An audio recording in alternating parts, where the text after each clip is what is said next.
I'm 72. My pronouns, she, her. I identify with being African American. Uh, my family identifies with being, on one side, being Creole, and on the other side, they wish they were white. What already stuck out to me was wish. Would you mind elaborating on that, actually?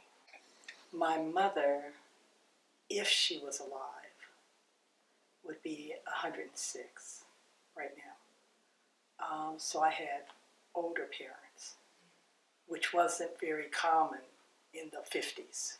And she was the youngest of 12 children. And when she was only in the 6th grade, well, her father had died when she was 3 or 4, and she was the baby. So when she was in 6th grade, they pulled her out of school, put high heels on her, made her wear hose, and made her work downtown so that she could support the rest of the family who were brown skinned. My mother was lighter than me. All of them, I think, wished that they were light, that they could pass, that they would have more opportunities, more benefits, etc. So they all wished that they were white. My mother went so far as to just pretend like she was white because she knew that things were better for white people.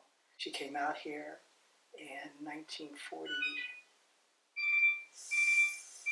45, 46, somewhere around there. And she received a job at Pacific Bell, and I had no problem saying that. She got a job at Pacific Bell, or whatever it was called in those days. And she got the job, and then my auntie dropped her off at work one day, and her supervisor saw that there was a black woman dropping her off and asked her who was that. She said, "Oh, my sister-in-law." She was immediately fired. Immediately fired because they thought she was white. I can give you more than that as a reason why my mother's family always wanted us to pretend like we were white, and because of what happened to them. I used to resent it. I used to get mad. I used to say, "I'm not going to pass for white." No, you know. And I didn't like white people. And I'm sorry, that was the way, it was. I didn't trust. I didn't understand till I was older and my mother was almost dead that what she had really gone through. And then I understood why she wanted to pass and why she wanted me to pass. My brothers couldn't. My father couldn't. But she wanted me to. It was a very difficult time. Did you feel like there was pressure on you by your family to kind of like keep up this idea of like trying to be white passing? Yeah, for her. My father, who is brown skin, yeah, he kind of wanted me to also because people from Louisiana are like that.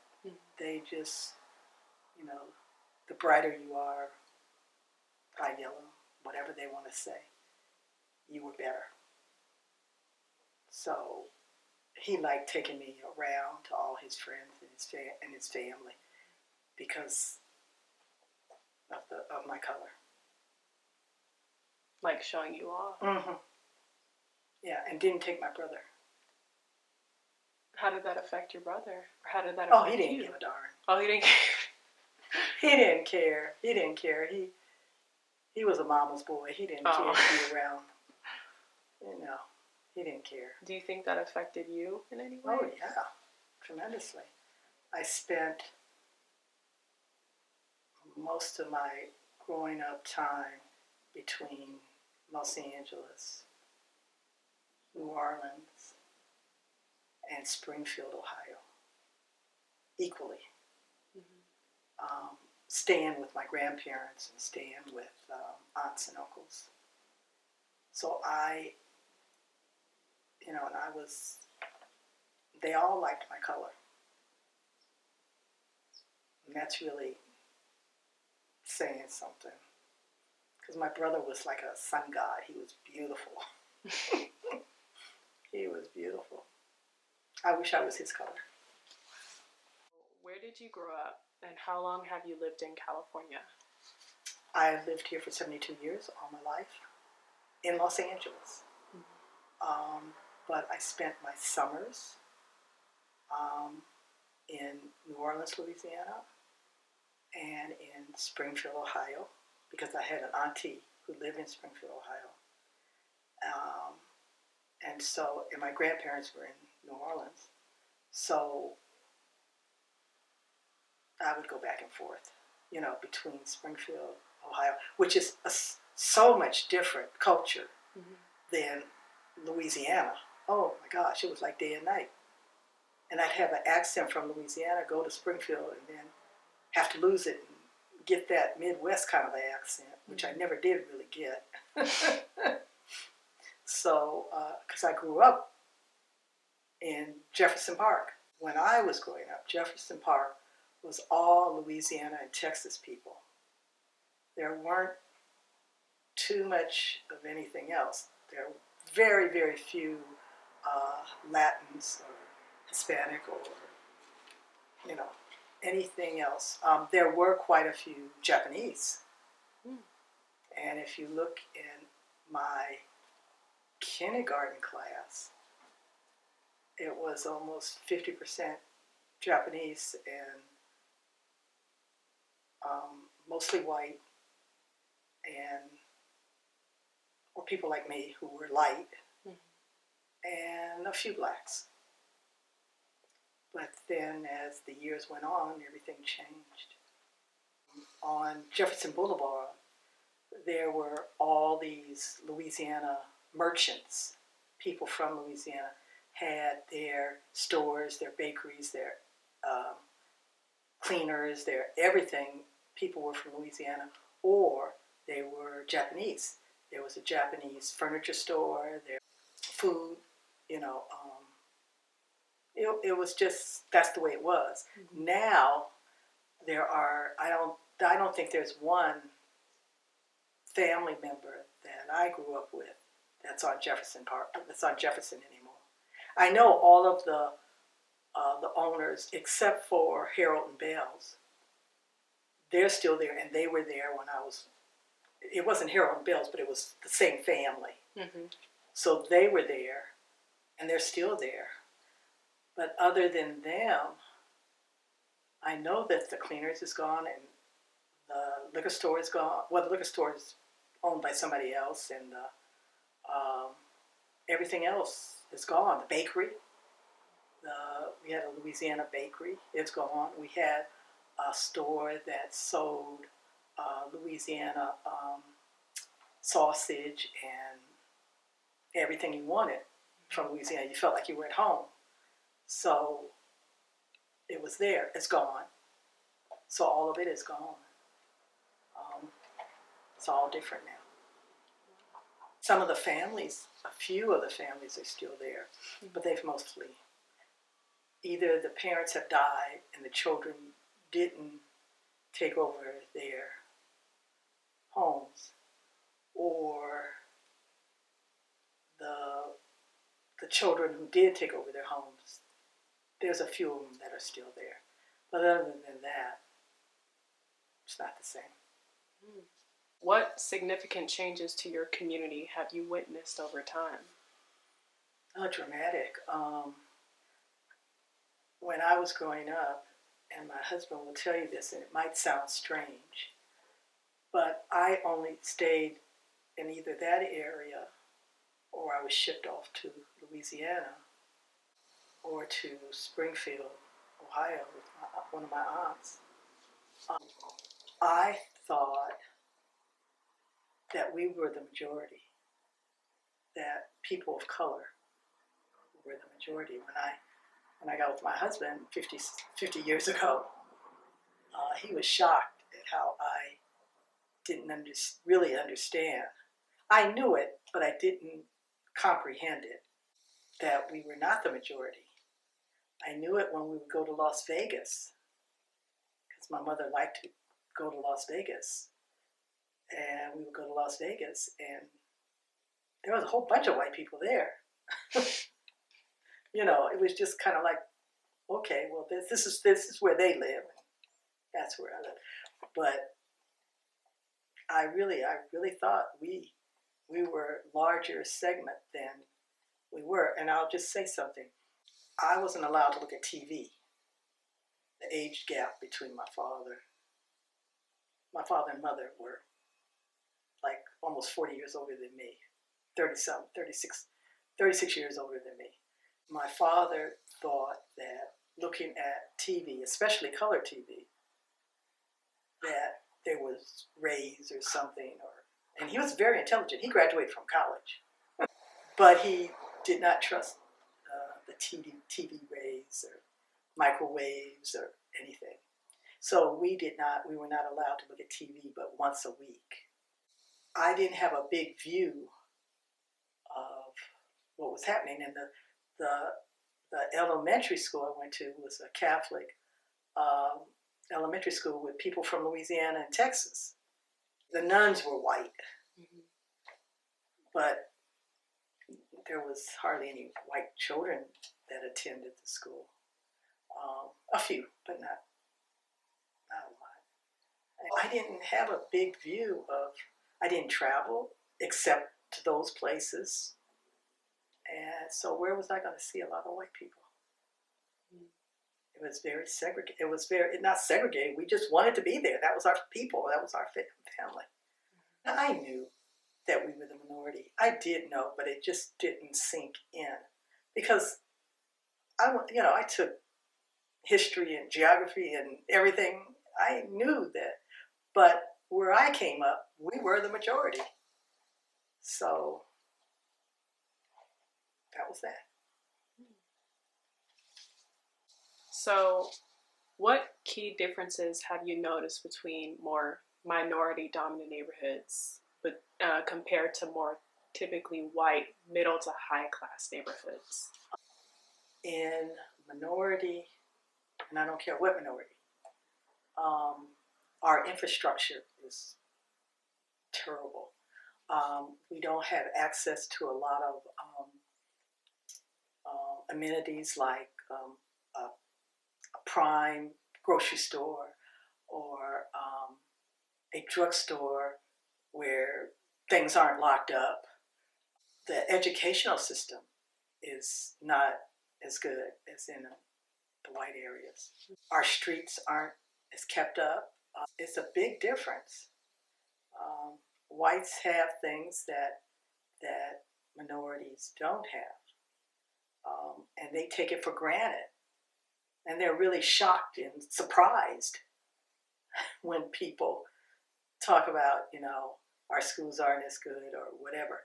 But they shouldn't be, because a little behind me, not much behind me, I think, they started busing people to different schools. And it was the white, would flee from the area that, minorities were. And they didn't want to be bused back, so they built their own white schools. But that wasn't poor whites. They didn't even equate poor whites with blacks. Poor whites were better than blacks, okay? But poor whites were equal. We were equal in our structure and how our education was and how our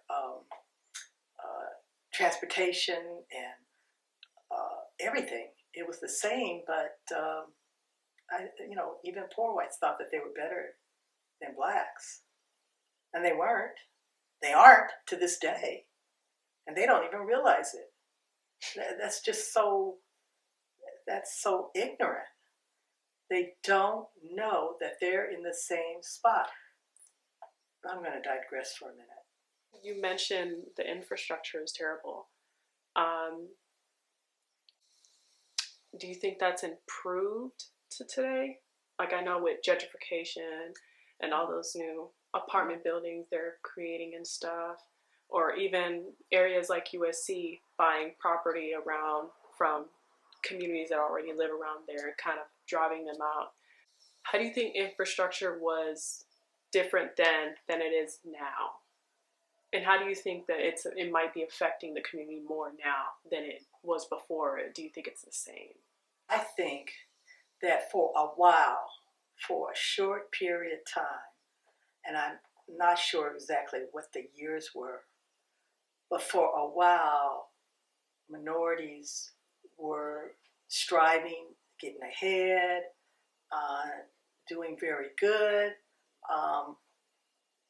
And then now it's back to, it seems like the 50s almost. The way that we're treated is like in the 50s.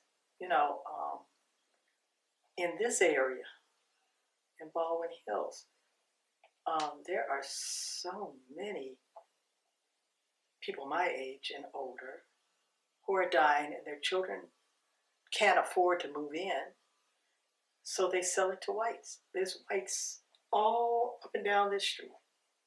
So we've been here 48 years. When we moved here, it was predominantly black. There was a few whites, but it was mostly predominantly middle to upper class blacks. And now it's turning around. You know, the whites are just, I mean, they're flooding in and they're bringing their little babies and their dogs. And not that I don't want them to move in. It's just that they're moving our black children out because they are more affluent, they have a little more money, and they're able to buy these homes. None of our 4 children could afford this house. And they're doing very well. They're all doing very well. But they could not buy this house or live in this area. Like one of them, he could if he wanted to, but he doesn't even want to be around here. You know, they're moving in and they're taking away from our children. Mm-hmm. Not that, and I say that like they stole it or something. No, it's just that they have they're better able. They have more income. They come here with more income. They pay top dollar for the homes. And most of our children, like I said, they're upper middle class, and they can't afford it. When it was time for me to go to go to high school, and it was a Catholic high school, and it was predominantly white. And my mother wanted me to really blend in and be one of the white girls, I guess. I don't know. Mm-hmm. I lasted a minute. Seriously, I lasted a minute.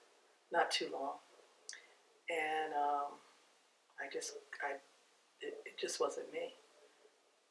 It got my DJ's mother and my other children laugh at me because I would wear a natural wig so that I would blend in with who I wanted to be.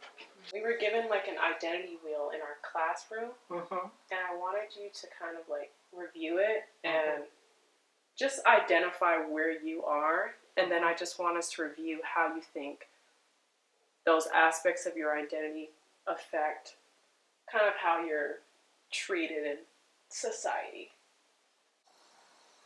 The ageism right there, because there is a difference in the way you all think and the way me and my peers thought at your all's age, you know.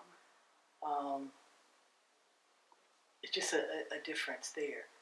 Sexually, you know, I'm a female. I understand trans, non-binary. I understand all of that. You know, I used to hate when people would say, "Oh, I have close friends who are black." I used to hate that. I used to say, "Don't tell me that," you know. But I'm starting to say I have quite a few trans friends, and I have quite a few lesbian and others.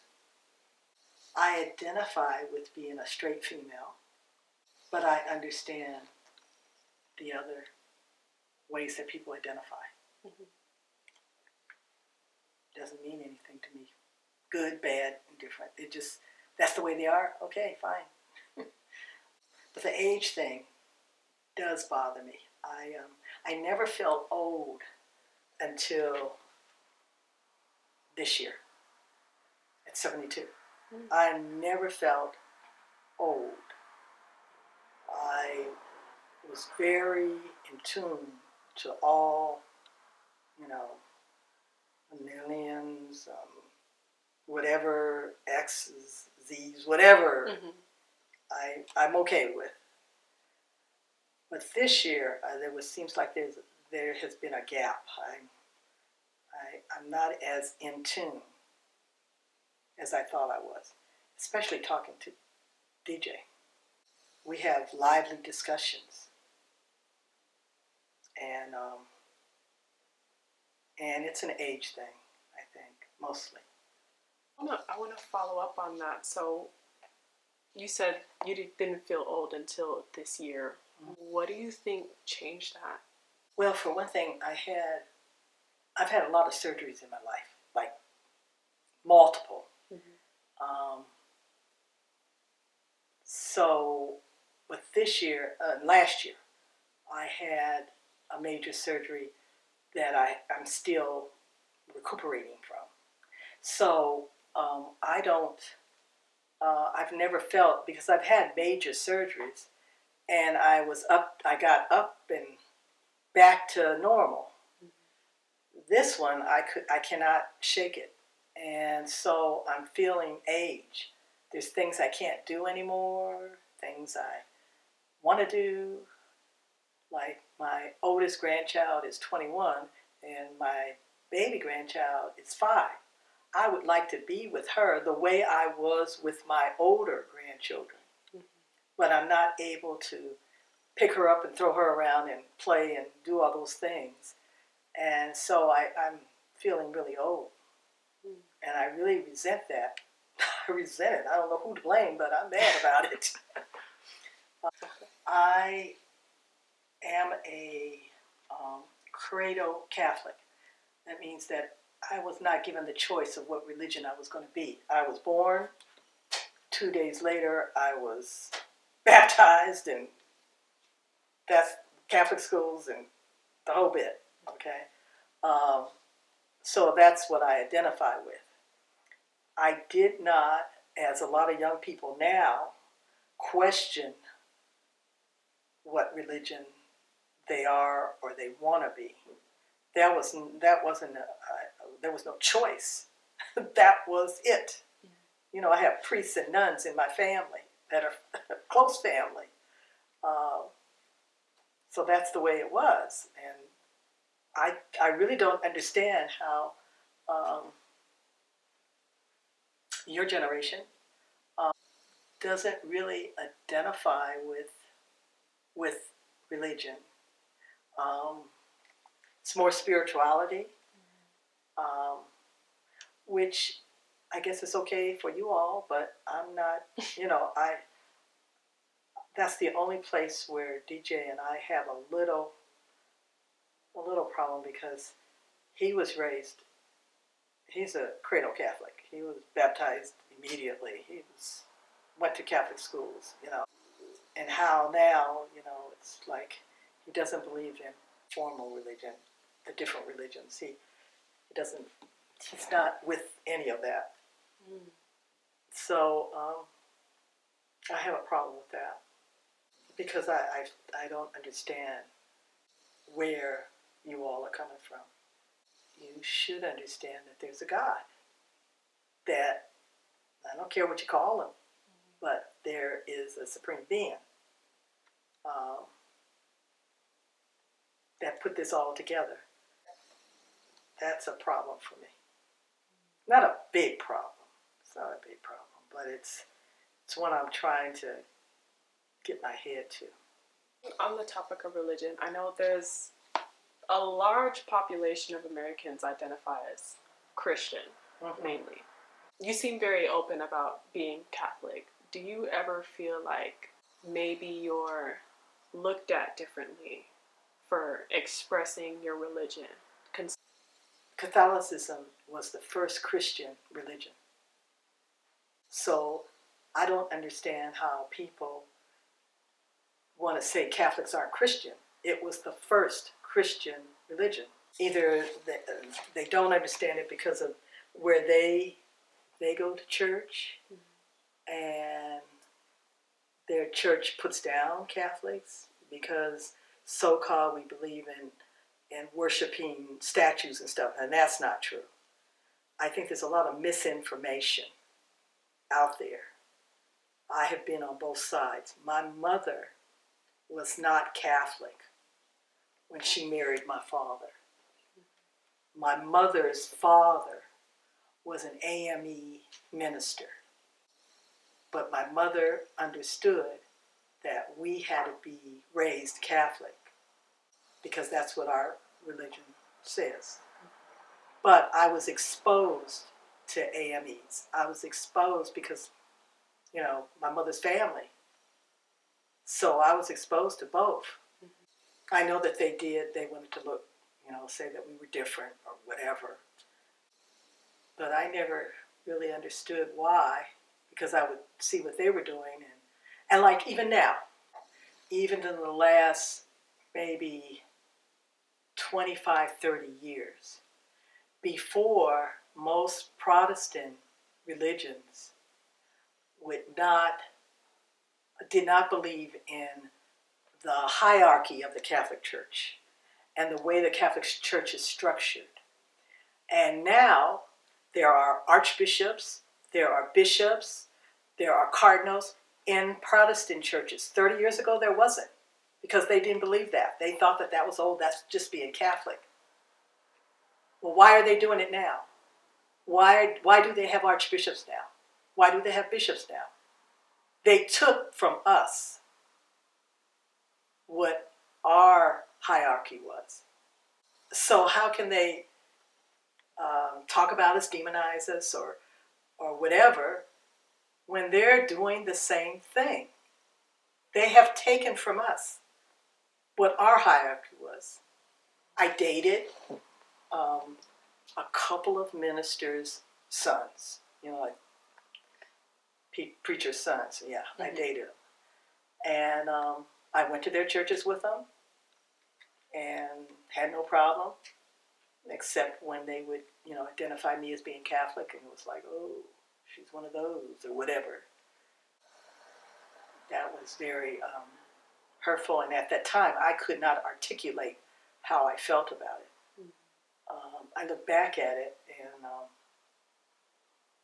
I'm mad. I can't express the way I feel about it. It's like if they didn't imitate us, if they didn't take a lot of our guidelines, a lot of our, and like I said, Catholicism was the first Christian religion. All the other ones came after Catholicism. So they didn't like whatever and they left or whatever, But don't put it down and then start going back to it. That's like being a hypocrite. I can't stand hypocrites. Mm-hmm. I don't care what you are. I think that I've always felt that there was one God, and whatever you called him, that was fine. It was the same God. I thought there was one God, and we all just had a different way of praising him, of worshiping him, or of being like him, or whatever. Mm-hmm. But I always believed that. Now, see, Catholicism doesn't say that, and most Protestant churches don't say that. They believe their God is the right God, and their God is different from everybody else's God. I don't believe that. I believe there's one God, and you can call it whatever you want, just as long as you believe in God and that kind of stuff. That's fine. But most religions, they think that their God's the only God, and everything else is bad. Even a lot of most Catholics feel that that other Christians, they're not going the right way, or they don't understand the right way. My only daughter says that she thinks that me and Robert De Niro are equal in our thinking about hating certain people. I am just through with Republicans. I'm just through. It's like they want to go back to the 1950s or 40s when Trump became president.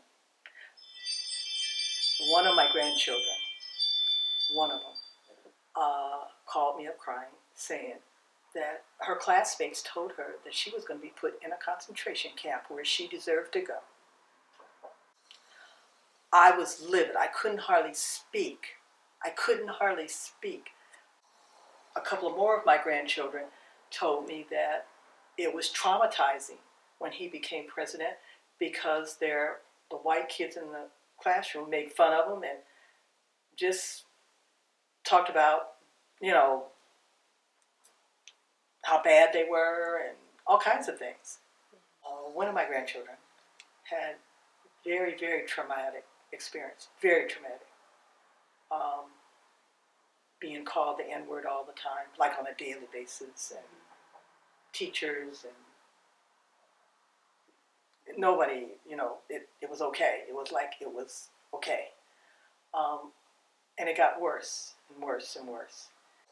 They were terrorized, I'm going to use the word terrorized, by these big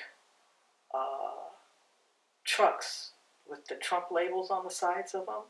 They had guns, shotguns, and they would make fun of the little black kids and the little Native Americans, First Nation people, and Hispanic, Latins.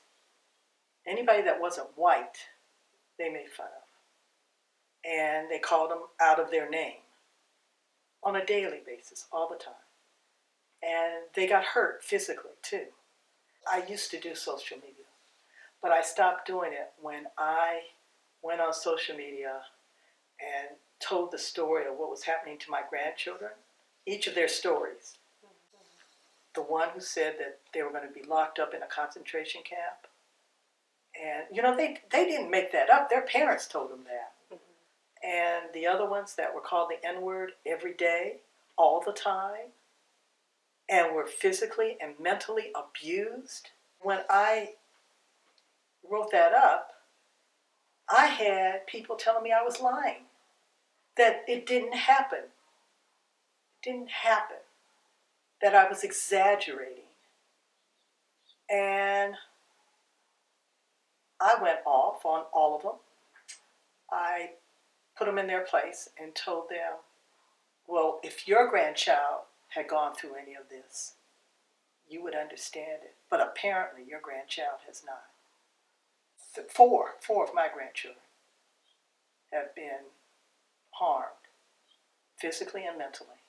I immediately got off of social. Immediately. No more. Not on it now. Will not get on it. Because I'm not going to I don't want to have to defend what I'm saying and be called a liar of facts, of actual facts. I'm just not going to. I have high blood pressure. Most black people do. It's hereditary. It's part of my DNA. I'm just not going to die, have a stroke, and get mad. I just don't talk to them anymore.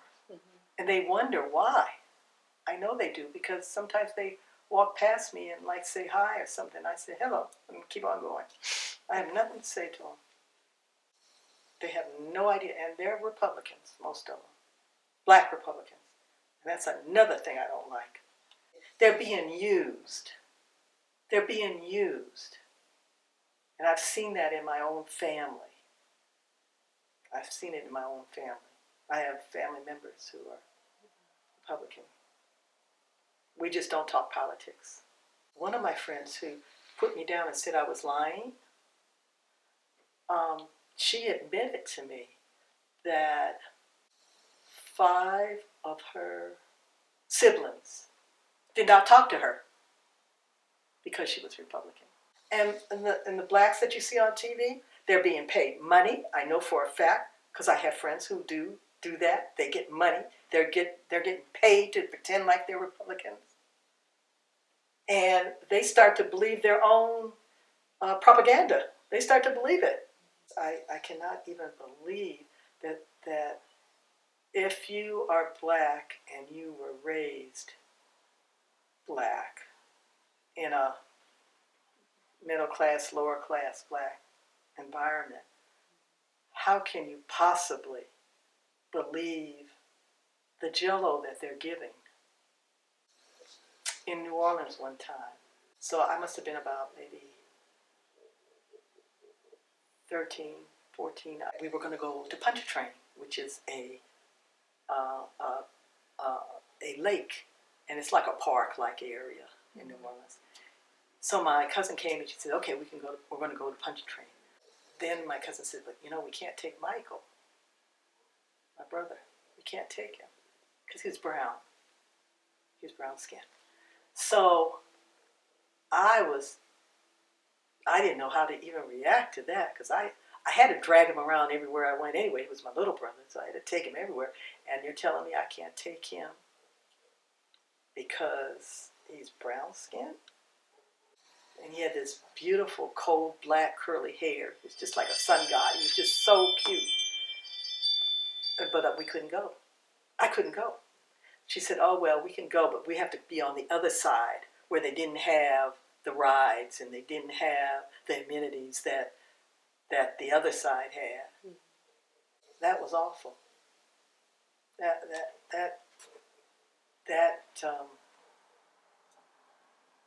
was another thing I didn't like. There was a period where they had gotten better, and I think that I benefited from that period.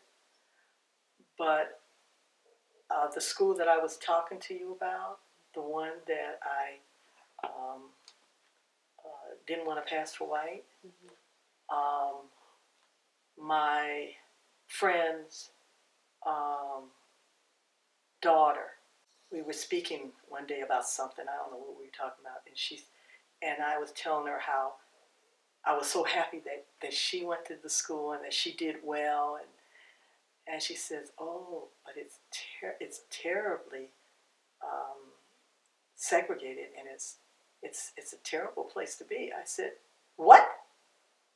I said it was a terrible place to be in the 50s and the 60s.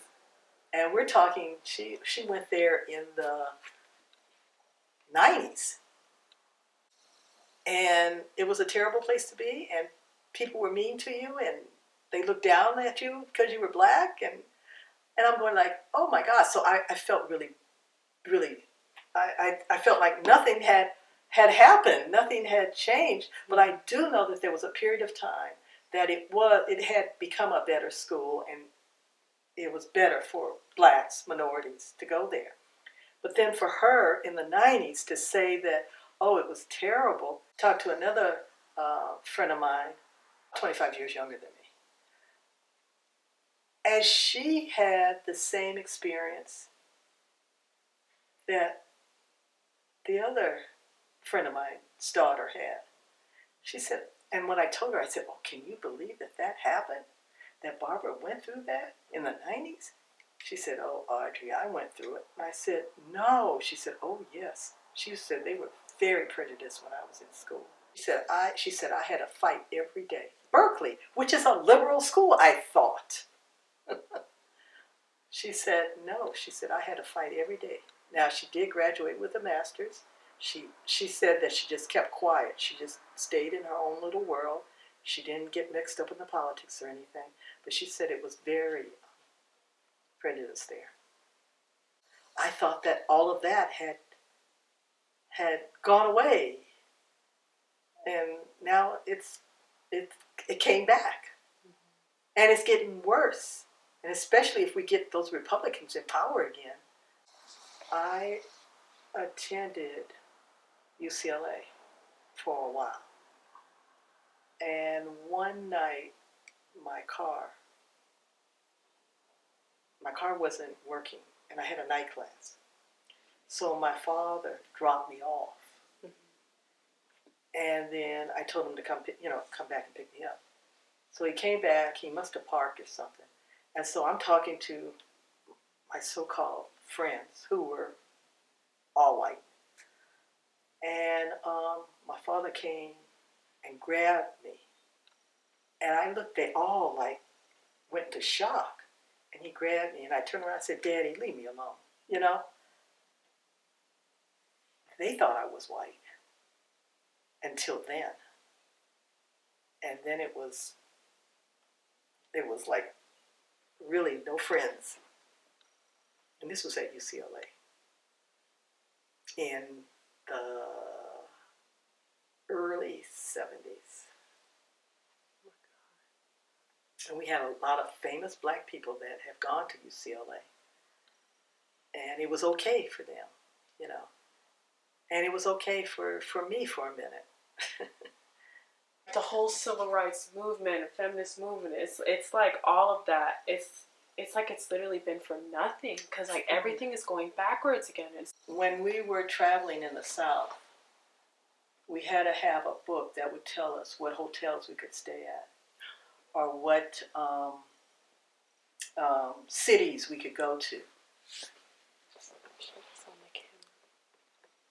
You know, so we had to have that. And that's a reminder that we may be going back to that time. A very close friend of mine was in the movement and went to jail for protesting the lunch counters and stuff like that. Things are going back to the way it was with him. You know, he rode the buses. He sat down. He got arrested. I don't remember if he was attacked. He might have been. I don't remember. But anyway, I keep these around. I keep all these books around so that my grandchildren will not forget. Because I think that some blacks like Clarence Thomas forget about what the reality was. Forget about how hard it was for us as a people. And now he wants to take us back. Most of these people in this book now are dead. Most of them. Not all of them. A lot of them are dead. They're in their 70s and 80s. You know, they were a little older than me. Mm-hmm. How hard we worked. How hard our parents and our grandparents worked to get us to be equal, and now we're not equal. It's back to us not being equal. And my grandchild's prediction of being put in a concentration camp is not far. It's not far. It's believable. It's believable. It's scary and it's believable. And people say, "Oh no, that's not going to happen." BS. Look what happened to the Japanese in World War II. They were locked up. Even the ones who were fighting for the United States were discriminated against, and their land was taken away from them and all kinds of stuff like that. Mm-hmm. They don't think that can happen. We are the minority. There's not that many of us. Come on. We need to be a little afraid. Mm-hmm. Stay on our toes. I don't want any of my grandchildren's predictions to come true, but and they might. My father graduated from the only black Catholic college. He graduated from Xavier in New Orleans, and that's the only black Catholic. That's why I said I'm Catholic, everywhere. Mm-hmm. He graduated from there, so he had that experience. I chose to stay here and go from school to school to school to find out where I wanted to land. What does identity mean to you? Identity, how I identify, how I, what I am, I guess. Yeah. Looking at the wheel, what are some of these factors that you've noticed that you feel like gives you an advantage in society? Gives me an advantage. Yeah, an advantage. I really don't think that I have an advantage other than most people think I'm white, and so I just kind of like, blend in, and they don't make judgment of me until they find out I'm black. Mm-hmm. And then most of them are just like shocked, and I don't understand why. If you just talk to me for a minute, you know I'm black. That's what my mother used to say. She used to tell me. She said, "Oh, you just talk for a minute, they'll know what you are." And she would tell me to, be very proper and very white. My marriage status. I've been married 50 years, and a lot of people aren't. Mm-hmm. So that's an advantage, I think, that I have, because I have that statistically, I should live longer than people who aren't married. Married people tend to live longer. And I guess that's because they have somebody who takes care of them or who cares about them. And if you're by yourself, sometimes you don't have that. Mm-hmm. And even if it's a gay marriage, at least you have a partner that's going to take care of you and be with you, mm-hmm. side with you, So that's an advantage I feel I have. Classism. I think that I might have because I'm middle class, upper middle class, so, but I haven't lost what I came from and what most of my family is. Mm-hmm. They're lower class, and not lower class. Their economical level is lower. Yeah, definitely ageism. I really haven't felt being old until lately. To the point on ageism, I know when people talk about ageism, it's mainly about prejudice towards older people. Mm-hmm. Have there been moments, or do you ever feel like you're undermined or underestimated because of your age within society?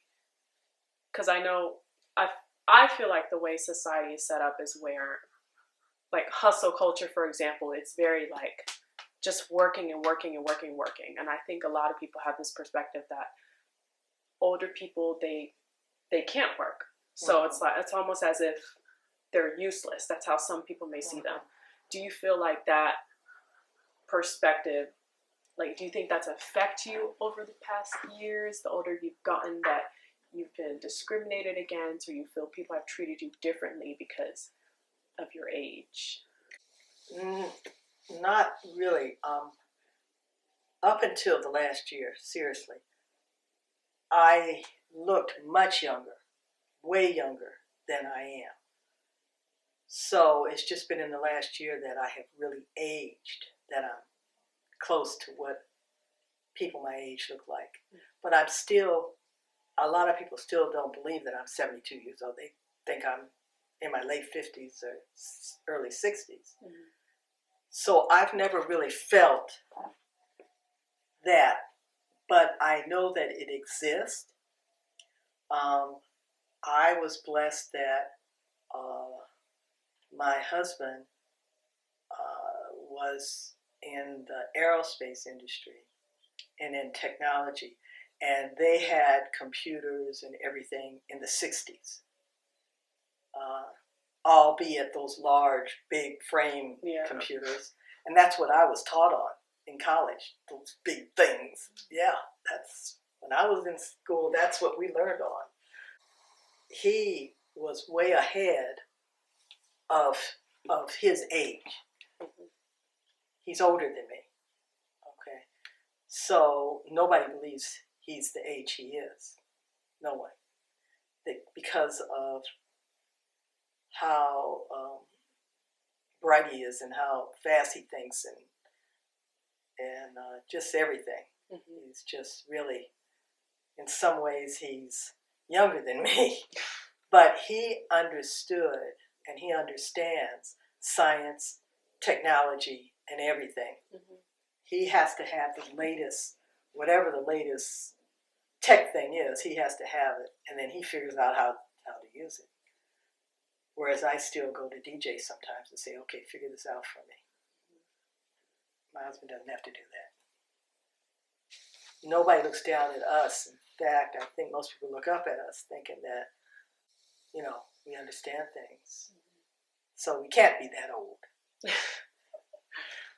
But once they find out we're old, then that's another thing. Like my nieces and my grandchildren, they know how old we are. So I think that they have different thoughts of us. And I know that a lot of young people do look at older people, and I see it. I see it everywhere, that younger people really don't have time for older people, or don't understand them, or don't want to understand them.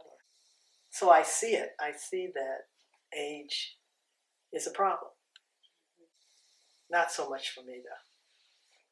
Except this last year. I just can't. I'm just old now.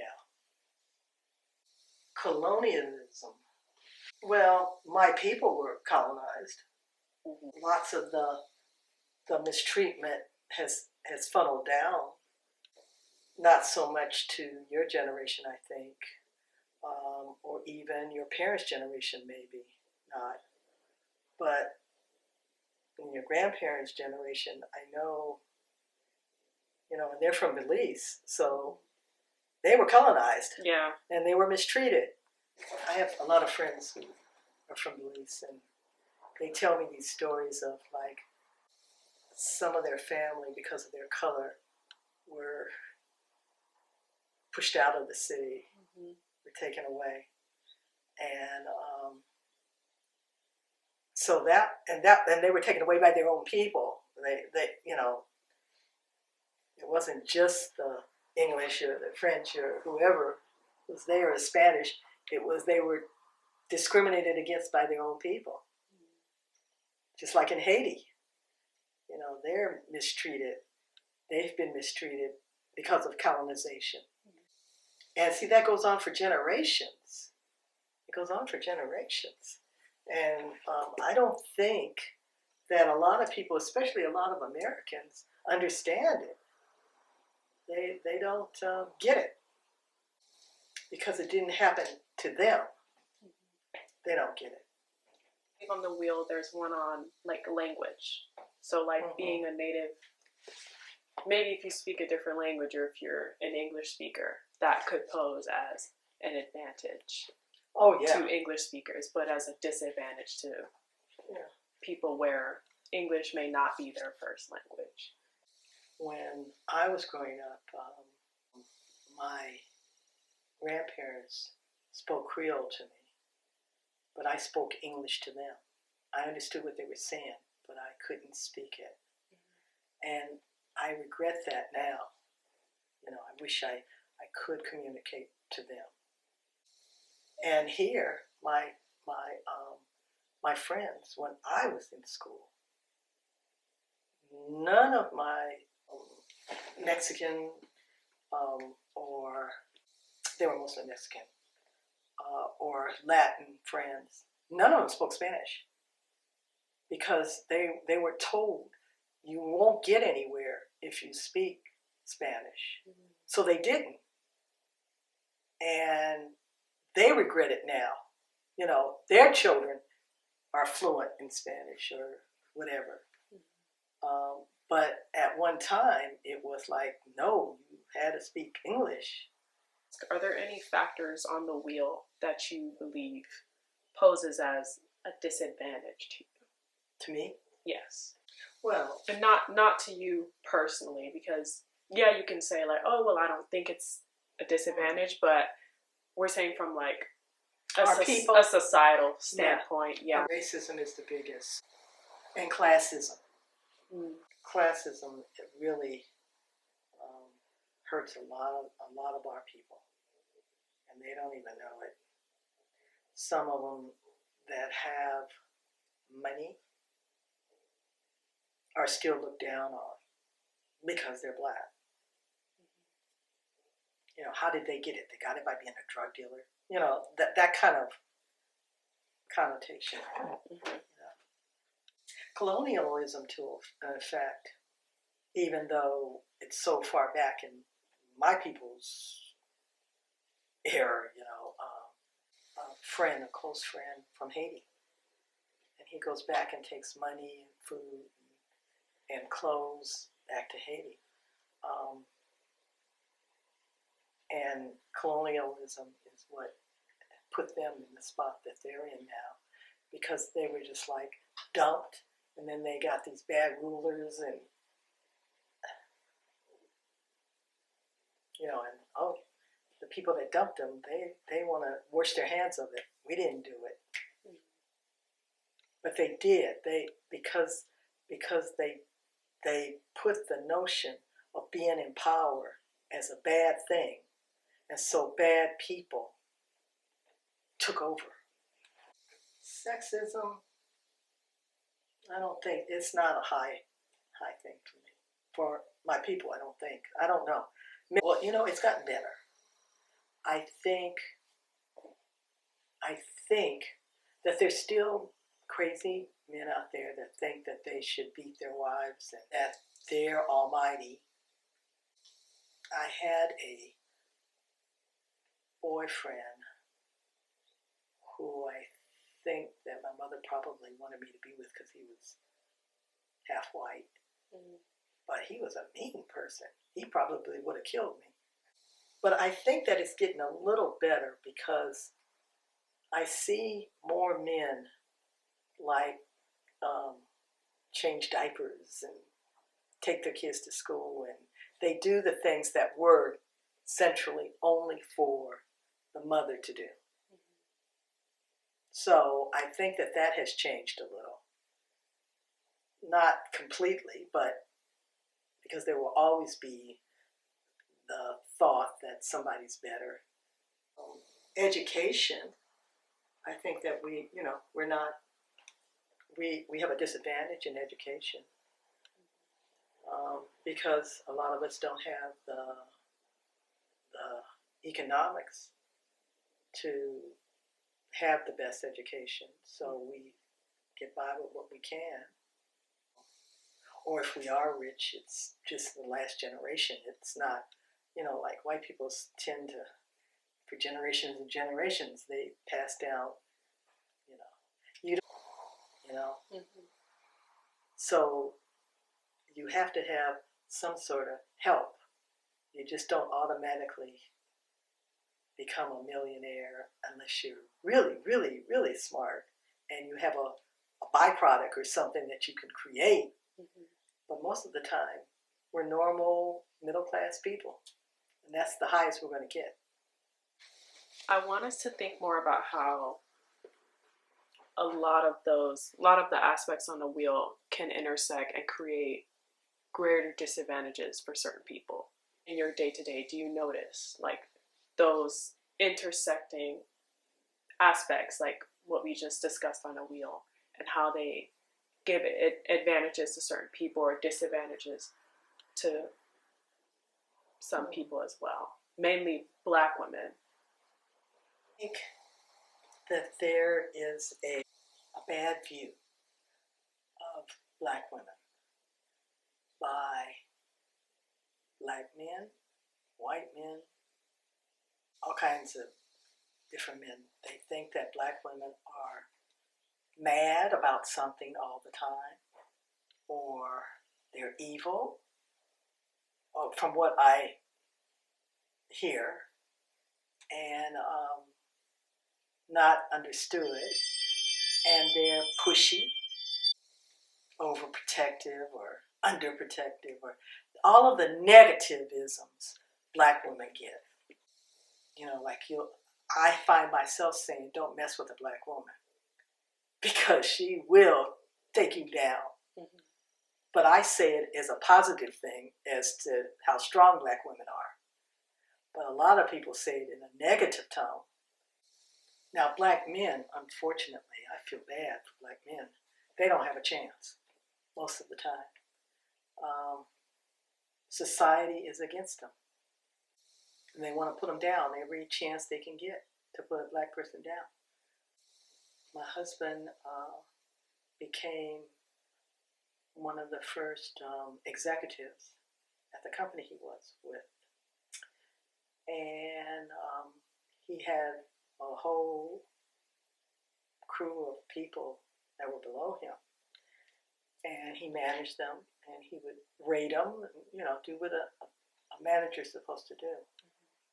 And a couple of the white managers really went off on the fact that who did he think he was, and they wrote notes on the bathroom wall about him and stuff like that. And that is close to what's happening now. Unless you're a Uncle Tom and you go along with everything they say, they're going to talk bad about you because if you don't go along, you can't argue or have a different view as a black man because you will be put down and put in your place. And that's what they say, put them in place. Yeah, I know you mentioned that you said you feel bad for black men because they don't have a chance. But I don't know, I guess I have a different view where as a black woman, I feel like I'm more concerned for black women. Do you hold the same sympathy for black women? Well, yeah, of course. Yeah. But I feel that black men are mistreated more than black women because of the experiences I have seen.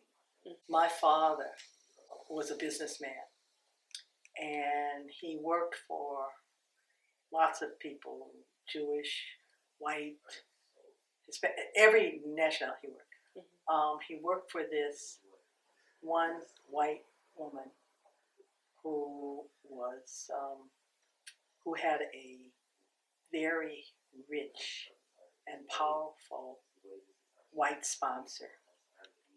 My father did work for her, and we had forms, and we said, well, what color do you want?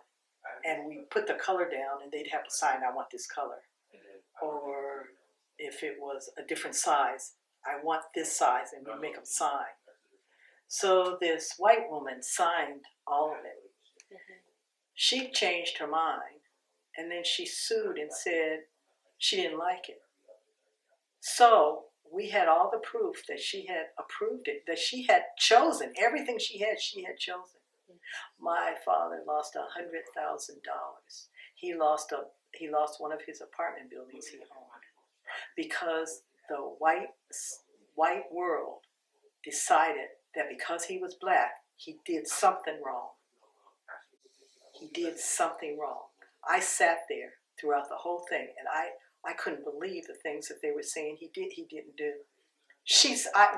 What I couldn't understand, and I told our attorney, I said, she signed it. She signed that she wanted that color. She signed that she wanted that size. Mm-hmm. It's her signature. We didn't forge that. And he said, that's not the way the world works. She had a powerful white attorney who got powerful white people to agree with him that a black person had to do something wrong. And that's one of the reasons I have, and then I know the way that my husband was treated. I have seen the way that my youngest son, who's only 48 years old, he was driving home in our Mercedes, and the police stopped him and said he had stolen it or something. Couldn't be his. That wasn't the first time that happened. It got so bad that he wouldn't drive, that he would make his girlfriend drive or his wife drive or whatever the case may be, or his sister drive. He just refused to drive because he got pulled over, whatever he was driving. And when I told the policeman, I said, that is my car, that is my son. He didn't steal that car. And they just like, So that's my experience with black men, is that they have been mistreated and are still mistreated and put down. I see what happened to my grandsons, who are called the N-word every day now, right now, in 2024. I think they do the same for females too. I'm not sure. But all I know is by what I have experienced. My brother was put in jail a couple of times for the same thing, just driving my mother's Cadillac. I've lived that. So, and I'm sorry that I understand what you're saying. And I can feel what you feel. But because of my color, I have not really experienced it. I have once they found out I was black. But most of the time, it was okay. I know my girlfriend, very close friend, who is, she's not a millionaire, but she's close to being a millionaire. She can't go to Saks Fifth Avenue without being followed to this day. Who are these people that look at a black person? And I'm not talking about a black person who, let's say, is wearing tacky clothes or looks shady, or we're talking about a very well-educated, very distinguished-looking black person. And you're going to follow her around everywhere she goes? So, but I can't say one is mistreated more than the other. I think that it's just being black, just being a minority.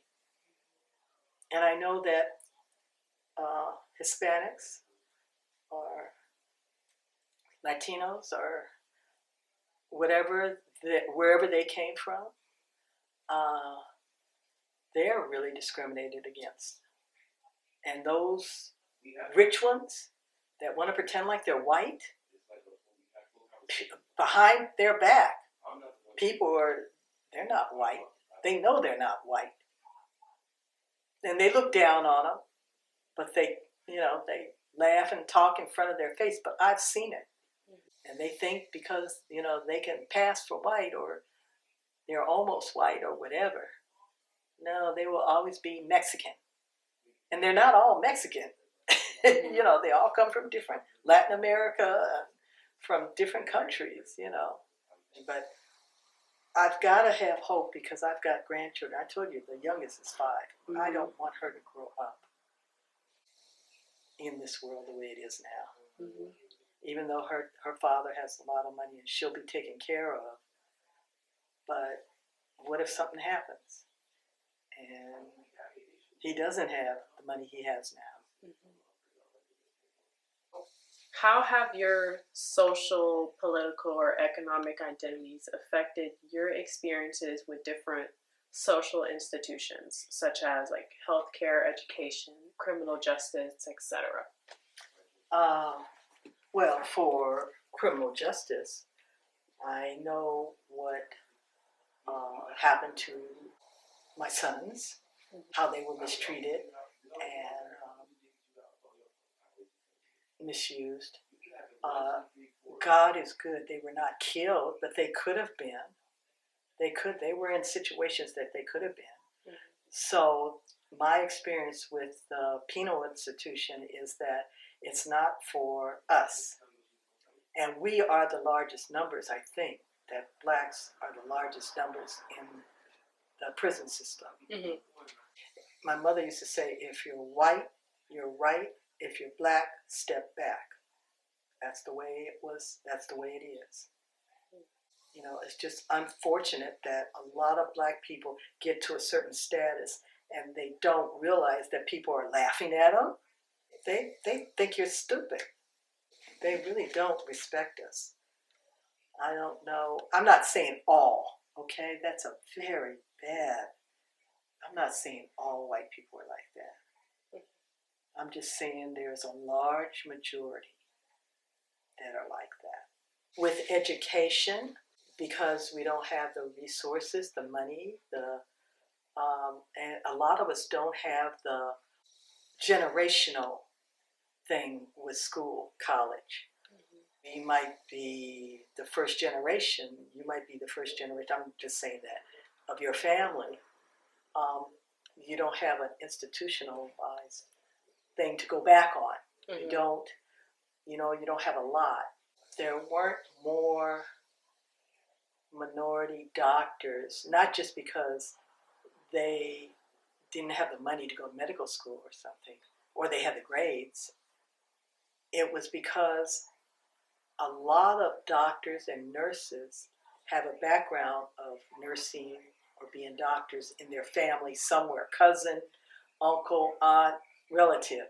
And so the study showed that they needed, if somebody wanted to be a doctor, they needed to get a mentor who was able to mentor them so that they could get to the place where they want to be. Because just coming home, it's like talking Greek to your family.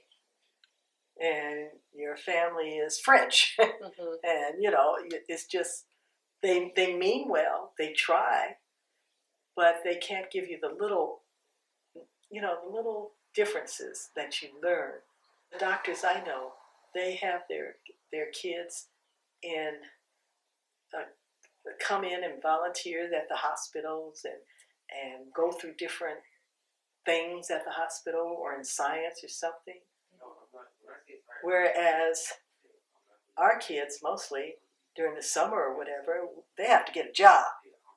They don't have time for those extracurriculum, what they need to know to become a doctor. Mm-hmm. The little things that you learn if your uncle or your aunt or your cousin or your father or your mother was in that profession, they could tell you little ways of, don't take that course, take this course because, this is more towards your field or whatever. Mm-hmm. They would have that knowledge. So in education, no, we have a disadvantage. Well, my father, who he was the first in his family mm-hmm. to go to college. But how he went is that everybody in the family, his mother's 10 brothers and sisters and his grandparents and his uncles and aunts and godmother and everybody, they supported him. Mm-hmm. They helped him. Which was unusual, but he got it. But everybody didn't get that. Everybody doesn't have that advantage that a whole family pools together all their money to make sure that one of them is going to graduate from college. Mm-hmm. When there's a whole bunch of them running around. Mm-hmm. Healthcare, that's a big one. Healthcare is a big one. If it wasn't for Obamacare, there would be a lot more of us not doing well. And a lot of people put down Obamacare and say, yes, it could be better. It could be better. But it has gotten us, I mean, before that, most of us didn't have health care. We didn't have a way to go to the right doctor, to get a good doctor. We had to go to the clinic, or we had to go to public assistance or something like that, and they didn't care. I mean, they did the best they could with the limited resources. Mm-hmm. I think that a lot of them did care, but it was overwhelming when you have 5,000 people that need care, and there's only 1,000 medical people there available. It's hard. You can't take care of it. But I think now more people are able to get health care. Not the best. And as I've been told, we should have free health care here, and we don't. We don't. I don't think we ever will. This is a capitalistic society. Everybody wants to make money because that's how we live. That's how your status is. What's your car? What's your house? Which school your children go to? That's the status. You have to have money to get that status. Mm-hmm. Even with socialism, even they don't have it perfect because they have their favorites. And even though you may practice what you preach and you're a good person in their political view or whatever, there's always going to be somebody that's going to be better, and they're going to get better care. With the rise of social media platforms, how has representation changed within the media? Have they improved, declined? Has it been stagnant? I can only go by what I hear, and I think that most social media is against us, against minorities. They just use us to advertise so we buy their products. Mm-hmm. They don't care about us. They just want our money. So get on social media to look at the commercials and to follow this person or do that person, or it's not like it's real. It's more of artificial satisfaction for a minute. Mm-hmm. I have been threatening, though, to get back into social media because of the threat we have this year politically. But right now, I'm against it. I don't think people understand, but a lot of it's brainwashing as well. Like, it's like social media or yes. media in general. Like, it feeds you so much, like so many lies. Like, it's so hard to tell. Like, even just reading news articles nowadays, it's so hard to tell what's real and what isn't, what's a rumor, what's conspiracy. And it's I mean, I don't know how that's changed over time, like as we pivoted from newspapers to the internet. I don't know if like maybe newspapers possibly did the same thing. They did. They did? They did. There was a time that I would not allow certain newspapers in this house because I knew for a fact that they wrote misinformation and they lied, and so I wouldn't allow them in this house. Whereas my husband wanted them because he said he was more informed of what was going on, and I'm saying no. I'm not going to put up with these lies. Mm-hmm. So no, newspapers were like that. Mm-hmm. They were like that. They're still like that. Yeah. Propaganda.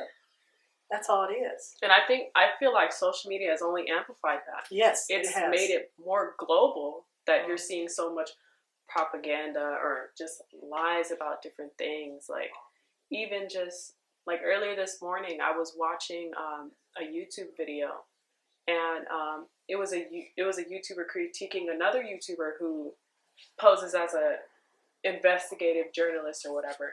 and he had traveled to Jamaica, and in his thumbnail he called it the murder capital of the world, which is crazy considering like their crime has gone down like by a lot over these past couple of years, and it just I watched his YouTube video, the investigative journalist, and oh my gosh, he was just being so passive aggressive to everyone. Like he was like asking them very invasive questions, like, "Oh, what do you dislike about Jamaica?" And then he would make comments about like, "Oh, if I didn't have this person with me right now, I'd probably be robbed or kidnapped." Well, like, and he's white. He's white, obviously, or I don't know what he is, but he's white passing. I will repeat what my mother says.